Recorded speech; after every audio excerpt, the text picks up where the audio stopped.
Assalamualaikum warahmatullahi wabarakatuh. Perkenalkan, nama saya Arif Hidayat. Saya mahasiswa Universitas Nahdlatul Ulama Cirebon dari Prodi Akuntansi. Ingin menjelaskan tentang Indofood, yaitu untuk memenuhi tugas mata kuliah pengantar bisnis lanjutan. Sejarah dan latar belakang Indofood.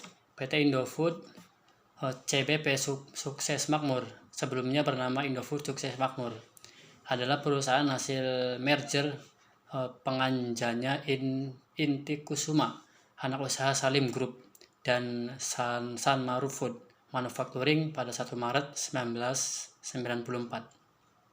Sanmaru Food Manufacturing Co. Ltd. berdiri lebih awal pada tahun 1970 dan bergerak dalam bidang makanan dan minuman.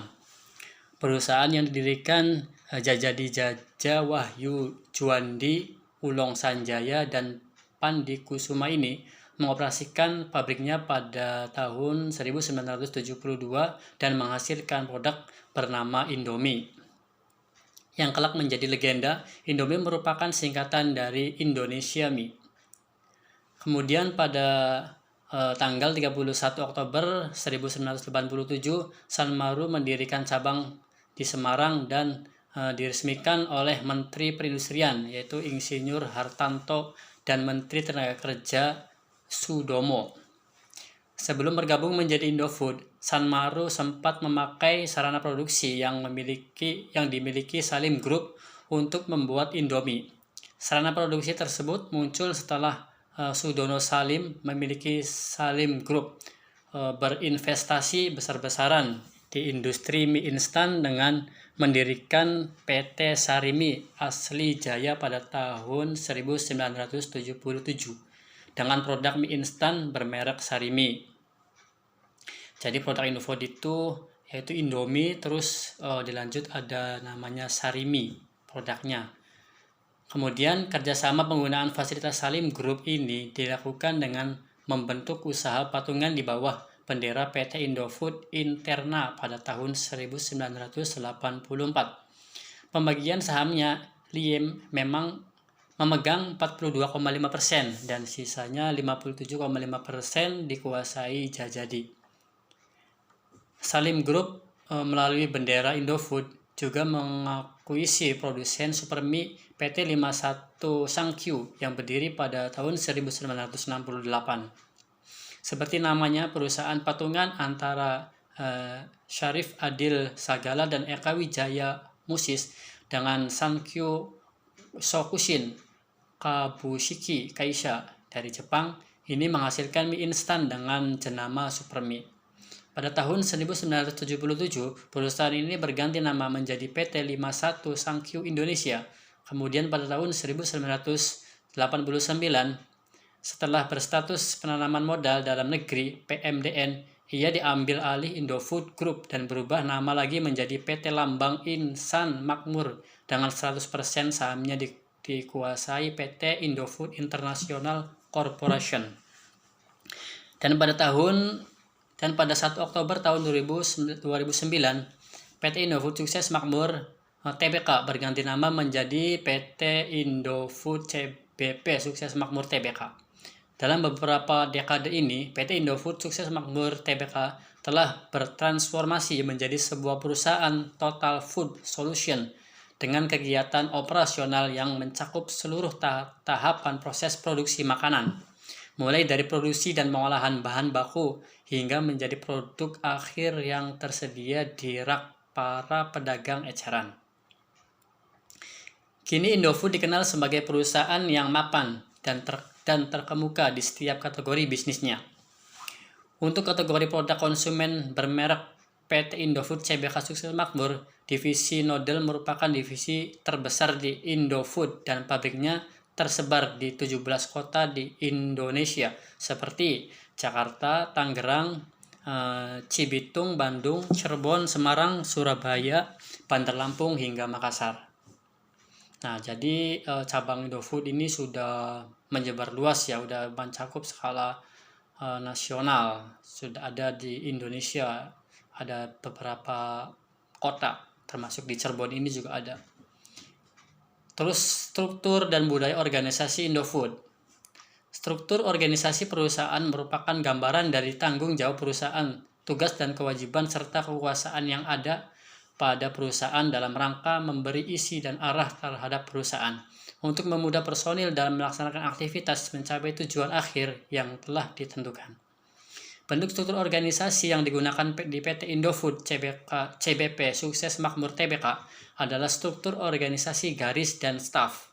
Dalam organisasi ini terdapat dua kelompok orang-orang yang berpengaruh dalam menjalani organisasi itu, yaitu yang pertama, orang yang melaksanakan tugas pokok organisasi dalam rangka pencapaian tujuan yang digambarkan dengan garis di mana bawahan hanya mengenal satu atasan sebagai sumber kewenangan yang memberikan komando dan hubungan antara atasan dan bawahan bersifat langsung melalui garis wewenang.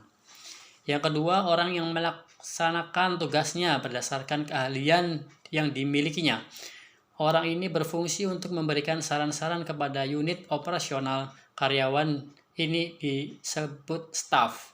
Kedudukan tertinggi di PT Indofood CBP Sukses Makmur Tbk seorang manajer umum yaitu General Manager, dan dalam melaksanakan tugasnya dibantu oleh sekretaris manajer.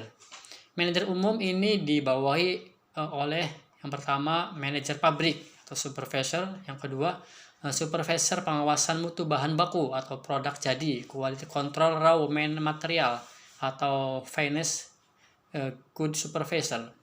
Yang ketiga manajer keuangan yaitu finance and accounting manager, dan yang keempat manajer pemasaran atau area sales promotion manager. Terus yang kelima manajer personalia yaitu branch personil manager, dan yang terakhir yaitu purchasing officer.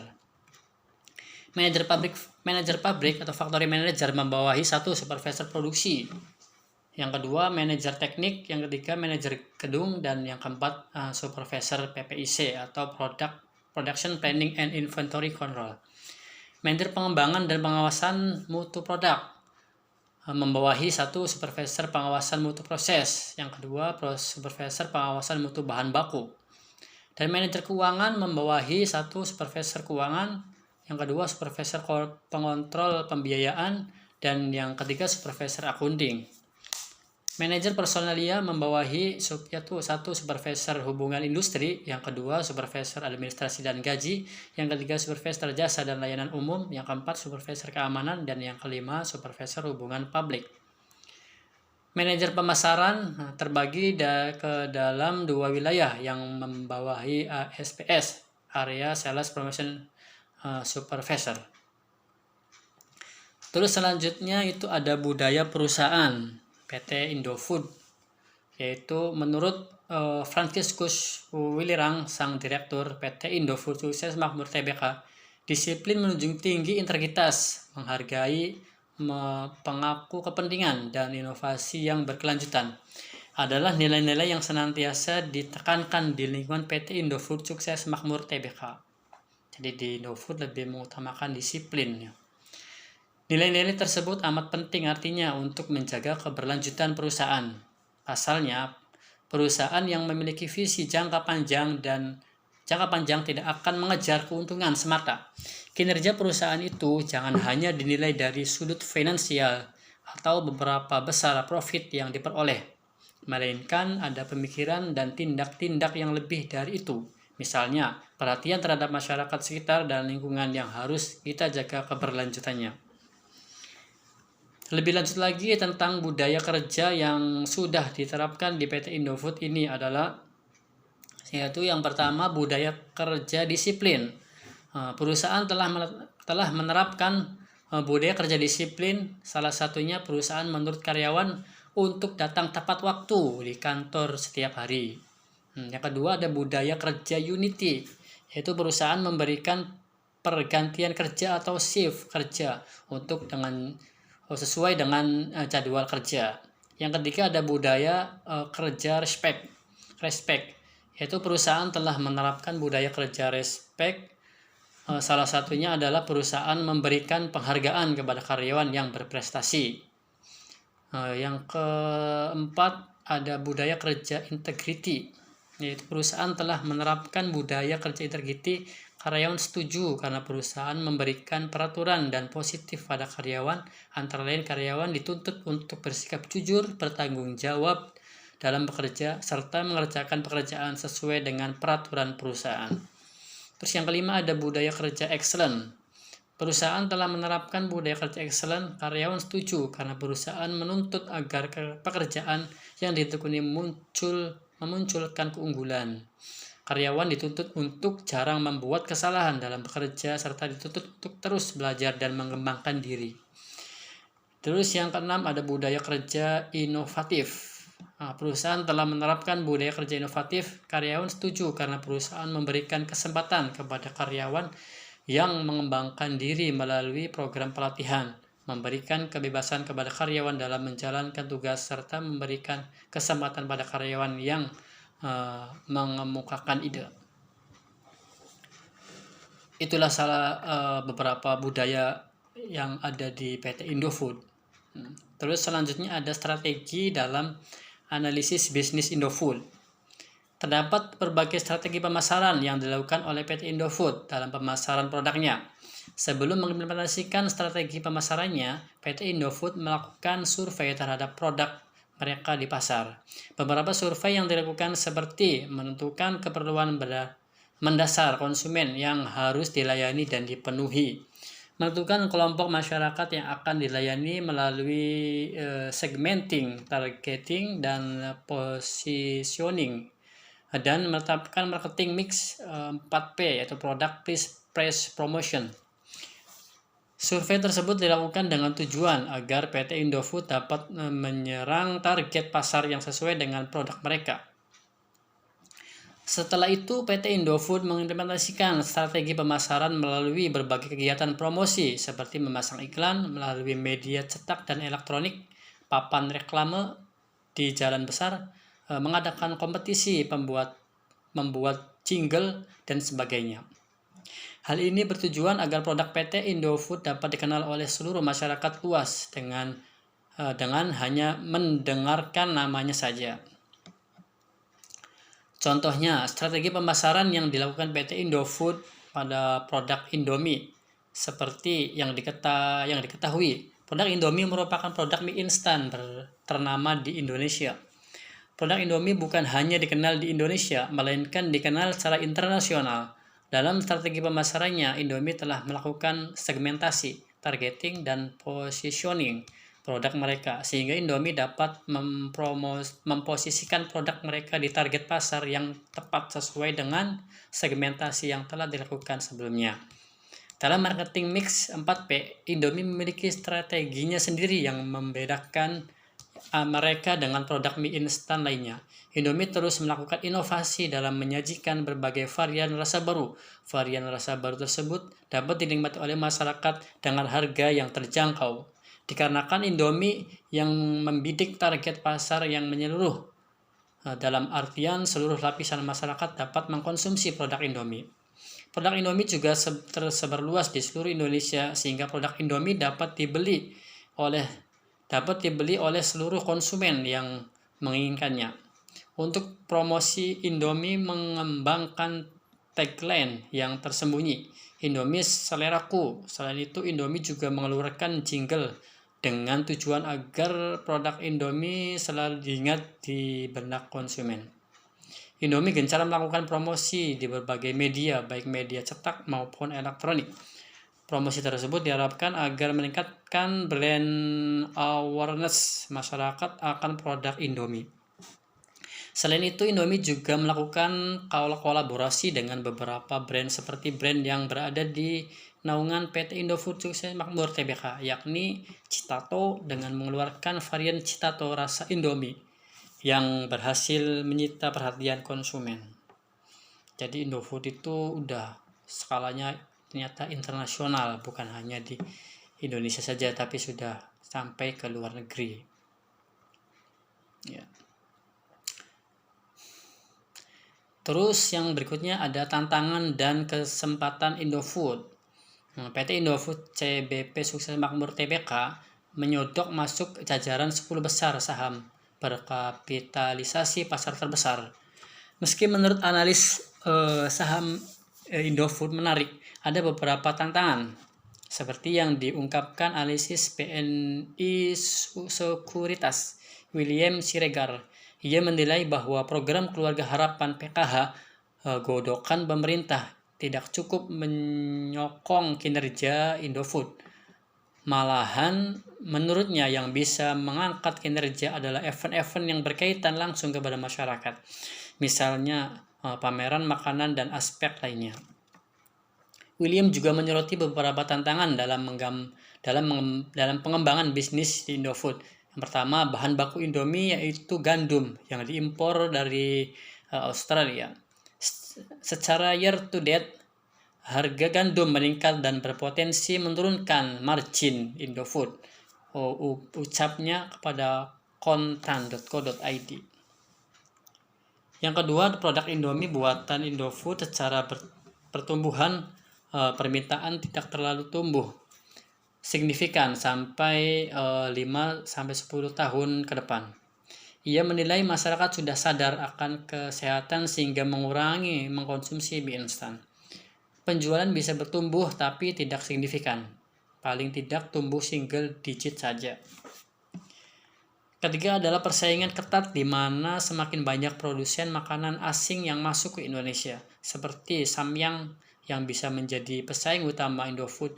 William pun menyarankan untuk Indofood tidak mengurangi biaya iklan demi menarik perhatian pasar produknya. Terakhir, William menuturkan bahwa untuk tahun depan akan lebih baik jika Indofood mengenalkan produk baru yang berpotensi disukai masyarakat. Salah satunya produk susu. Masyarakat sekarang sudah cerdas untuk memilih mengkonsumsi produk yang diinginkan. Dan ke depan yang potensial diminati adalah produk yang baik untuk kesehatan seperti susu imbuhnya. Bicara soal produk Indofood tahun depan, emiten ini dikabarkan untuk menyiapkan sesuatu yang spesial untuk menyambut hari jadi Citato yang ke-30 tahun. Perusahaan ini juga akan berinovasi pada produk serial susu terbarunya yakni Go to Go yang baru di-launching pada pelaksanaan Asian Games 2018. Kalau diingat, peminat produk dari Indofood sendiri dari semua kalangan, baik kalangan menengah ke bawah hingga kalangan menengah atas. Apalagi masih banyak rencana pengembangan produk yang akan dilakukan Indofood, sehingga bisa dipastikan bisnis masih menarik untuk dikembangkan.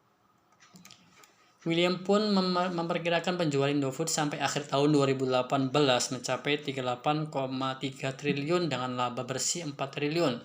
Sementara tahun depan ia optimis kinerja naik dengan perolehan penjualan 41,5 triliun dengan laba bersih 4,3 triliun. Dengan berbagai tantangan tersebut, William Siregar pun merekomendasikan menjual saham Indofood dengan target harga 9.500 per saham. Dan selanjutnya ada dampak dan kontribusi Indofood. Emiten konsumer PT Indofood menyampaikan kontribusi Pinehill Company sudah sesuai dengan yang diharapkan saat diakuisisi Direktur Indofood CBP Sukses Makmur, Mark Julian Wakeford, menyampaikan bahwa prospek penjualan perseroan akan kian meningkat di luar negeri seiring pembukaan kembali ekonomi pasca pandemi. Kami mengantisipasi prospek penjualan Indofood seperti yang telah terjadi melihat kenaikan penjualan Indofood sebesar 22% dan Indofood sebesar 20% pada semester 1 2021, kata Wakeford dalam paparan publik.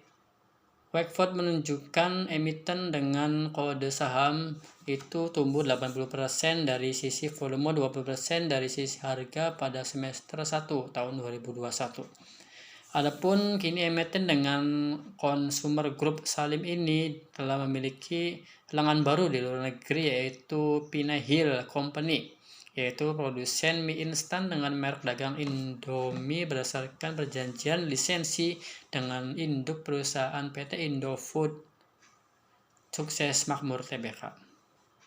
Pada tahun 2020, Pinahill memasarkan produk tersebut di Arab Saudi, Nigeria, Turki, Mesir, Kenya, Maroko, dan Serbia.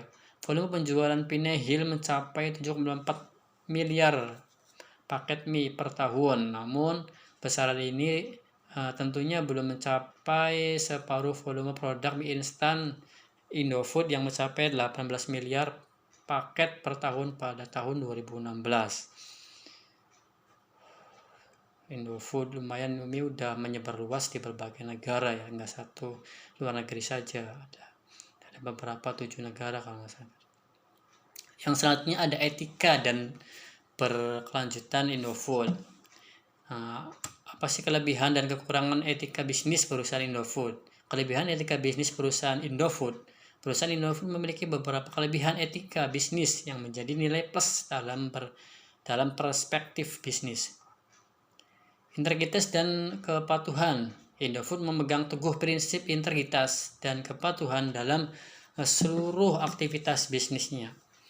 Hal ini memberikan kepercayaan dan kepastian bagi para mitra bisnis dan konsumen. Inovasi produktif. Indofood secara terus-menerus berinovasi dalam menciptakan produk-produk baru yang dapat memenuhi kebutuhan pasar. Hal ini memungkinkan Indofood untuk tetap menjadi pemimpin pasar di industri makanan dan minuman. Komitmen terhadap kualitas. Indofood memiliki komitmen yang kuat terhadap kualitas produknya. Proses produksi yang ketat dan kontrol mutu yang baik memastikan produk-produk Indofood memiliki kualitas yang terjaga. Kekurangan etika bisnis perusahaan Indofood. Walaupun perusahaan Indofood memiliki banyak kelebihan dalam etika bisnisnya, ada beberapa kekurangan yang perlu diperhatikan. Penggunaan bahan tambahan. Beberapa produk Indofood mengandung bahan tambahan seperti pengawet dan perasa buatan yang dapat menjadi perhatian bagi konsumen yang lebih cenderung untuk mengkonsumsi makanan dan minuman alami. Dampak lingkungan. Meskipun Indofood telah berkomitmen untuk menjaga keberlanjutan bisnisnya, beberapa aspek produksi masih memiliki dampak negatif terhadap lingkungan. Langkah-langkah lebih lanjut masih perlu diambil untuk mengurangi dampak tersebut. Kesejahteraan tenaga kerja. Ada beberapa laporan tentang kondisi kerja yang kurang memadai di pabrik-pabrik Indofood. Perusahaan ini perlu terus meningkatkan kesejahteraan tenaga kerja untuk mengatasi masalah ini. Terus selanjutnya ada masa depan Indofood. Prospek PT Indofood Sukses Makmur Tbk diramal lebih baik di tahun 2023. Pemulihan ekonomi bakal mendorong bisnisnya emiten grup Salim ini. Analisis BRI dan Reksa Sekuritas Natali Susanto mengatakan harga bahan baku yang lebih rendah bakal mendukung pertumbuhan Indofood di tahun ini. Kinerja Indofood bakal terkerek penjualan anak usahanya yakni Indofood Tbk Sukses Makmur Tbk dan Bogasari. Indofood dan Bogasari akan tetap menjadi pendorong pertumbuhan sebagai penerima manfaat dari pemulihan ekonomi yang berkelanjutan dan harga komoditas yang melandai, ungkap Natali dalam risetnya tanggal 6 Desember 2022. Pasalnya gandum untuk bahan baku pembuatan mie yang diolah Indofood ataupun kebutuhan untuk Bogasari, harganya terus melandai seiring berkurangnya tensi konflik Rusia dan Ukraina. Sementara average selling price atau merata harga jual masih di posisi yang cukup tinggi. Rekomendasi saham Indofood yang solid didukung kekuatan harga jual. Bogasari sebagai produsen produk turunan dari terigu melaporkan pertumbuhan pendapatan terkuat atau tumbuh 24,7% secara tahunan hingga kuartal 3 tahun 2022, Natali bilang sebagian. Besar pendapatan didukung oleh ASP yang lebih tinggi namun dengan volume penjualan yang datar. Sementara Indofood melaporkan pertumbuhan pendapatan sebesar 15,5% secara tahunan hingga September tahun 2022.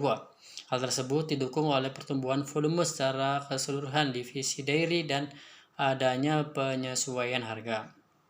Dalam periode Januari sampai September tahun 2022, divisi mie atau Nodel Indofood menaikkan ASP sebesar 11% dengan volume penjualan tambahan sebesar 5% secara tahunan. Dengan demikian tercipta margin yang lebih sehat di saat harga bahan baku melandai. ASP produk dari Indofood masih di level yang tinggi. Hanya saja nanti menjelaskan peningkatan margin yang solid terbebani bunga yang lebih tinggi dan kerugian valuta asing. Biaya bunga yang lebih tinggi dan kerugian falas memberikan tekanan pada laba bersih Indofood yang turun 14% secara tahunan di periode sampai kuartal ketiga tahun 2022. Per semester 2022 menunjukkan bahwa laba bersih Indofood tergerus 14,07% secara tahunan menjadi 4,64 triliun. Realisasi kinerja itu tidak mengikuti kenaikan penjualan 11,01% menjadi 80,82 triliun hingga kuartal 3 tahun 2022. Analisis Pilar Mas Investindo Desi Irahyanti menyoroti bahwa tantangan yang dihadapi oleh Indofood adalah kenaikan cost of fund atau peningkatan suku bunga.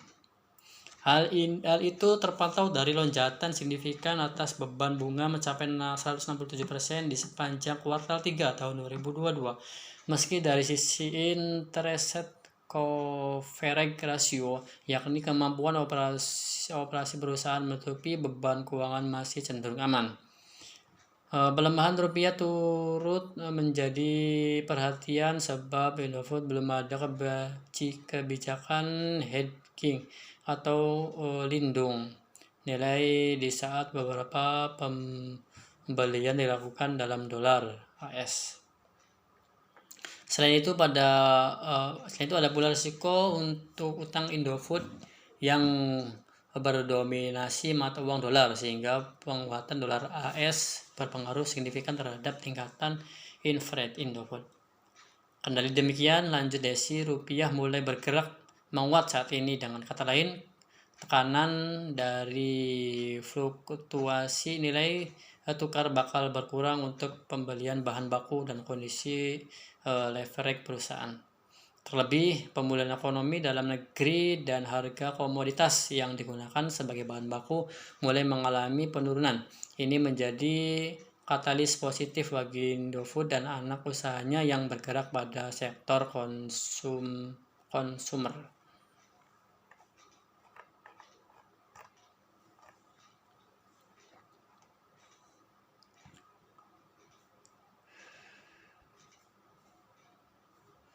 Itulah penjelasan tentang Indofood atau PT Indofood Tbk, PT Indofood CBP Sukses Makmur.